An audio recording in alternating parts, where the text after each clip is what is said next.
ہم جتنے بھی مسلمان ہیں ہم سب جانتے ہیں کہ کلمہ کے بعد جو سب سے زیادہ اہمیت رکھتی ہے وہ نماز ہے۔ اس جگہ اللہ تعالیٰ نے فرمایا کہ اے ایمان والو نماز سے اور صبر سے مدد مانگو، اور اللہ تعالیٰ نے ڈرنے والوں کی صفات میں فرمایا ہے کہ وہ لوگ نماز کو ٹھیک ٹھیک ادا کرتے ہیں۔ وقت میں پڑھنا، صحیح پڑھنا اور ٹھیک ٹھیک ادا کرنا، یہ سب اس میں آ جاتا ہے۔ ایک آیت کا مفہوم ہے کہ سب لوگ اپنی نماز کی حفاظت کرو، لیکن اگر تمہیں یہ اندیشہ ہو کہ کہیں سے کوئی دشمن آ کر آپ پر حملہ نہ کر دے تو کھڑے کھڑے یا پھر اپنی سواری پر ہی بیٹھ کر، چاہے آپ کا چہرہ قبلے کی طرف ہو یا نہ ہو، چاہے رکوع اور سجدہ ہو سکے یا نہ ہو سکے، اشارے سے ہی ممکن ہو جائے تو نماز پڑھ لیا کرو۔ غور کریں کہ کس قدر نماز کی تاکید کی گئی ہے کہ آپ سجدہ بھی نہیں کر سکتے، آپ دشمن کے ساتھ مقابلے میں ہیں اور قبلے کی طرف رخ بھی نہیں ہے، پھر بھی نماز ادا کرنے کا حکم دیا گیا ہے۔ اور جن لوگوں کی نماز کی پابندی نہیں ہے، ان سے بار بار چھوٹ جاتی ہے، وہ اس آیت کے مفہوم پر ذرا غور کریں۔ اللہ تعالیٰ نے فرمایا اگر دشمن کے مقابلے کے موقع پر آپ کو یہ اندیشہ ہو کہ اگر ہم سب لوگ نماز میں لگ گئے تو دشمن موقع پا کر ہم پر حملہ کر دے گا، تو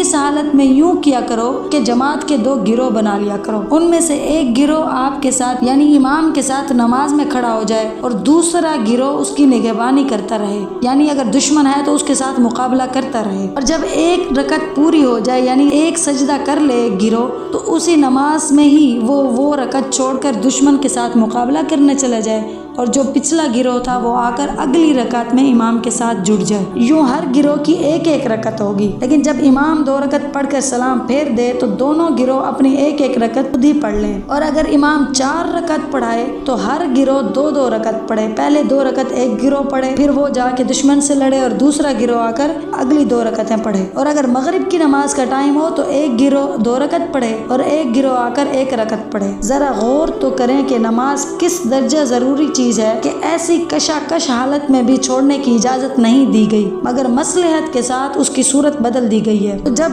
ایسی حالت میں جہاں آپ کو جان جانے کا خطرہ ہے وہاں آپ کو نماز چھوڑنے کا حکم نہیں دیا گیا، تو ہم کیسے اپنے لیکچرز کے دوران، امتحان حال میں اور کہیں میٹنگز میں بیٹھ کر آرام سے اپنے نماز کے ٹائم کی طرف متوجہ ہی نہیں ہوتے کہ یہ پہلے کام کر لیں اس کے بعد انشاءاللہ پڑھ لیں گے۔ جہاں مسلمانوں کو جان کا خطرہ تھا وہاں اللہ نے چھوڑنے کا حکم نہیں دیا، تو ہمیں بھی اہتمام کرنا چاہیے۔ جب کبھی آپ کے گھر میں پانی موجود نہ ہو یا کوئی بیمار ہو اور ڈاکٹر نے پانی استعمال کرنے سے منع کیا ہو تو ان کے لیے اللہ تعالیٰ کا فرمان ہے کہ اے ایمان والو جب تم نماز کو اٹھنے لگو، اگر تم بیمار ہو، اسی میں پانی نہ ملنے کی بھی صورت آ جائے گی تو تم پاک مٹی سے تیمم کر لیا کرو۔ اگر بیماری میں بھی پانی نقصان پہنچاتا ہے تو تب بھی وضو اور غسل کی جگہ تیمم کرنا لازم ہے، اور اگر بیماری میں کھڑے ہو کر نماز پڑھنا مشکل ہے تو بیٹھ جانا بھی جائز ہے، اگر بیٹھنا مشکل ہے تو لیٹ جانا بھی جائز ہے، لیکن نماز معاف نہیں ہے۔ نماز کی تو اتنی اہمیت ہے کہ شراب اور جوئے کے حرام ہونے کی وجہ میں بھی یہ فرمایا کہ اور شیطان تو یوں چاہتا ہے کہ اس شراب اور جوئے کے ذریعے سے اللہ کی یاد سے اور نماز سے تم کو باز رکھے۔ اب نماز کی کس قدر شان ہے کہ جو چیز اس سے روکنے کا سبب بنتی ہے اللہ نے اس کو حرام کر دیا۔ ایک جگہ اللہ تعالیٰ نے آپ صلی اللہ علیہ وسلم کو مخاطب کر کے فرمایا ہے کہ اور اپنے متعلقین کو نماز کا حکم کیجیے اور خود بھی اس کے پابند رہیے۔ یہ حکم رسول اللہ صلی اللہ علیہ وسلم کو تھا تاکہ دوسرے سننے والے سمجھ جائیں کہ جب آپ صلی اللہ علیہ وسلم کو نماز معاف نہیں تو اوروں کو کیسے معاف ہو سکتی ہے۔ نماز کے حوالے سے ایک حدیث جو بہت ہی پیاری ہے، حضرت ابو ہریرہ رضی اللہ عنہ سے روایت ہے کہ رسول اللہ صلی اللہ علیہ وسلم نے فرمایا، بتاؤ اگر کسی کے دروازے پر ایک نہر ہو اور وہ اس میں ہر روز 5 مرتبہ غسل کرے تو کیا اس کا میل کچیل اس پر باقی رہ سکتا ہے؟ لوگوں نے عرض کیا کہ کچھ بھی میل کچیل نہ رہے گا۔ آپ صلی اللہ علیہ وسلم نے فرمایا کہ یہی حالت ہے 5 نمازوں کی کہ اللہ تعالیٰ ان کے بھی سب گناہوں کو مٹا دیتا ہے۔ حضرت جابر سے روایت ہے کہ حضور صلی اللہ علیہ وسلم نے فرمایا،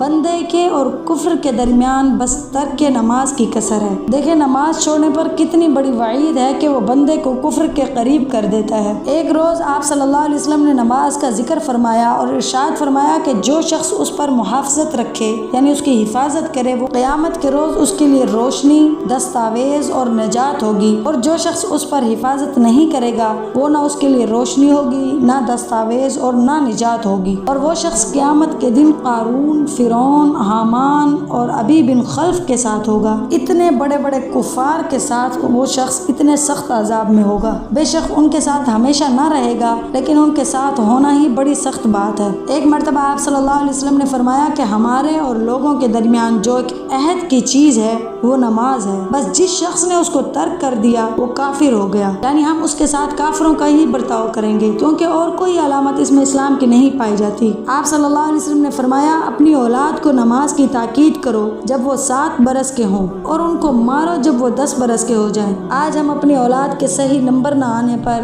اسکول نہ جانے پر، کامیابی نہ حاصل کرنے پر کتنے پریشان ہوتے ہیں اور انہیں کتنا برا بھلا کہتے ہیں۔ اگر یہی رویہ ہم نماز چھوڑنے پر ان کے ساتھ نہیں رکھتے تو یہ سمجھ لیں کہ ہم ان کے ساتھ بہت بڑی ناانصافی کر رہے ہیں۔ حضرت ابو ہریرہ رضی اللہ عنہ سے روایت ہے کہ 2 شخص ایک ہی قبیلے سے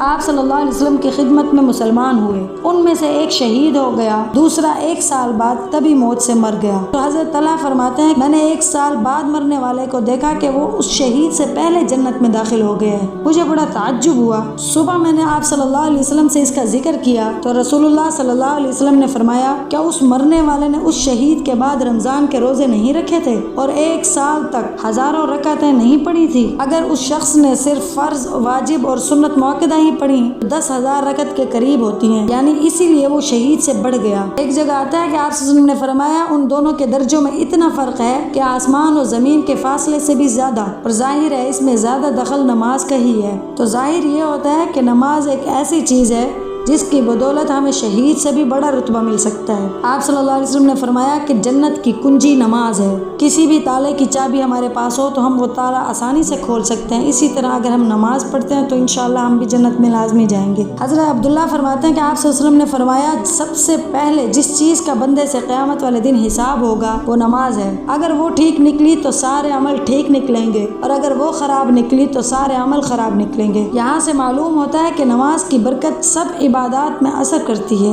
ایک حدیث میں ہے آپ صلی اللہ علیہ وسلم نے فرمایا کہ جس کے پاس نماز نہیں اس کے پاس دین نہیں۔ سو نماز کو دین سے وہ نسبت ہے جیسے سر کو دھڑ سے، اگر سر نہ ہو تو دھڑ مردہ ہے، اسی طرح اگر نماز نہیں تو تمام اعمال بے جان ہیں۔ اللہ تعالی ہم سب کو پابندی کے ساتھ اور صحیح طریقے سے نماز کو ادا کرنے کی توفیق عطا فرمائے، اور ہماری پڑھی گئی تمام نمازوں کو اللہ قبول بھی کرے۔